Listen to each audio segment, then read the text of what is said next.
ಇವತ್ತು ನಮ್ಮ ಮನೆ ಹತ್ರ ಇರೋ ಅಂಟಿ ಮನೆ ಗ್ಲಾಸ್ ಹೊಡೆದ ಬಿಟ್ರು.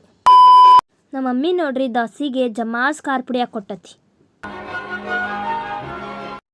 ಆಮೇಲೆ ಇಪ್ಪತ್ತು ಸ್ಕೂಲ್ ಮುಗೀತಲ್ಲ, ಅದಕ್ಕೆ ಕಾಲೇಜ್ ನೋಡ್ಕೊಂಬರೋಣ ಅಂತ ಹೊಂಟಿದ್ವಿ. ಅವಾಗ ನಮ್ಮ ಅಕ್ಕ ಓದಿರೋ ಶಾಲೆ ಸಿಕ್ತು, ಅದನ್ನ ನೋಡ್ಕೊಂಡು ಮುಂದೆ ಹೊಂಟಿದ್ವಿ.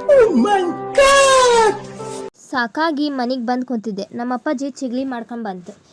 ಚಿಗ್ಳಿ ಅಂತೂ ಮಸ್ತ್ ಇತ್ತಂಗ. ಸೂಪರ್. ಊಟ ಮಾಡಿ ಹೊರಗೆ ಬಂದು ನೋಡಿದ್ರೆ ಇಂಥ ಬಿಸಿಲಾಗಿ ಕ್ರಿಕೆಟ್ ಆಡಕತ್ತಾರ ನೋಡ್ರಿ. ಕ್ರಿಕೆಟ್ ಆಡ ಮಟ ಆಡಿ ಅಂಟಿ ಮನೆ ಗ್ಲಾಸ್ ಹೊಡೆದಿಟ್ಟು ಎಲ್ಲೇ ಓಡೋಗಿ ಕುಂತಾರ. ಇದು ಆಕ್ಚುಲಿ ಚೆನ್ನಾಗಿರೋದು. ಬಿಸ್ನೆಸ್ ಆಡೋಣ ಅಂತ ಆಡಕ್ಕೆ ಹೋದ್ರೆ ನಮಗೆ ಹೆಂಗೆ ಆಡ್ಬೇಕು ಅನ್ನೋದ ಗೊತ್ತಿರಲಿಲ್ಲ. ಫೋನಾಗಿ ಹುಡುಕಿದ್ರೆ ಅವ್ರು ಹೇಳಿದ್ದು ಅರ್ಥ ಆಗಲಿಲ್ಲ. ಏನು ಅರ್ಥವೇ ಆಗ್ತಿಲ್ವೇ ಈ ಕೇಸು. ಅದಕ್ಕೆ ಬೇಡ ಅಂದು ಇಷ್ಟ್ರ ಒಳಗೆ ಒಂದು ಗೇಮ್ ಆಡೋಣ ಅಂತ ಡಿಸೈಡ್ ಮಾಡಿದ್ವಿ. ಅದ್ರ ಹೆಸರು ಟಿಕ್ ಟ್ಯಾಕ್ ಟೋ ಅಂತ ನೋಡ್ರಿ. ಊಟ ಮಾಡ್ಕೊಂಡು ವಾಕಿಂಗ್ ಅಂತ ಹೊರಗೆ ಬಂದ್ರೆ ಒಬ್ಬರು ಜನನ ಇದ್ದಿದ್ದಿಲ್ಲ. ಅದಕ್ಕೆ ವಾಪಸ್ ಹೋಗಿ ಮಕ್ಕೊಂಬಿಟ್ಟೆ ಅಷ್ಟೇ.